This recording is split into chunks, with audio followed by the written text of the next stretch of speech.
सच्चा इनाम। एक गांव में रमेश नाम का एक ईमानदार किसान रहता था। वह बहुत ही परिश्रमी और सच्चाई में विश्वास रखने वाला व्यक्ति था।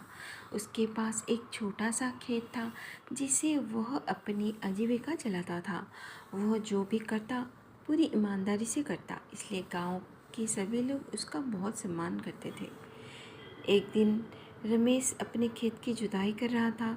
तभी अचानक उसे खेत की मिट्टी में एक चमचमाती थैली मिली। जब उसने उस थैली को खोला तो वह हैरान हो गया। थैली में सोने के सिक्के भरे हुए थे। रमेश बहुत गरीब था और उसे सोने से उसकी सारी समस्याएं हल हो सकती थी, लेकिन वह एक ईमानदार व्यक्ति था। उसने सोचा, यह धन मेरा नहीं है, उसे इसकी असली मालिक को वापस करना चाहिए। रमेश तुरंत गांव के मुखिया के पास गया और सारी बात बताई। मुखिया ने कहा, यह धन किसी ने खोया होगा। हम गांव में घोषणा करेंगे, जो भी सही प्रमाण देगा उसे यह थैली दे दी जाएगी। कुछ दिनों बाद गांव में एक व्यापारी मुखिया के पास आया और कहा, मैंने अपनी सोने की थैली खो दी है।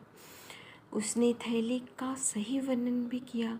रमेश ने थैली व्यापारी को सौंप दी। व्यापारी ने रमेश की ईमानदारी से बहुत प्रभावित होकर उसे धन्यवाद कहा और इनाम के रूप में कुछ सोने के सिक्के देने को पेशकश की। लेकिन रमेश ने विनम्रता से इनाम लेने से मना कर दिया और कहा, मैंने जो किया वह मेरा कर्तव्य था, मुझे किसी इनाम की आवश्यकता नहीं है। मुखिया और गांव के सभी लोग रमेश की सच्चाई और ईमानदारी से बहुत प्रभावित हुए। इसकी ईमानदारी की कहानी पूरे गांव में फैल गई और लोग उसे और भी अधिक सम्मान देने लगे।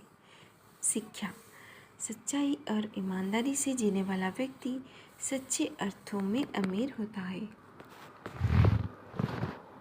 Like and subscribe.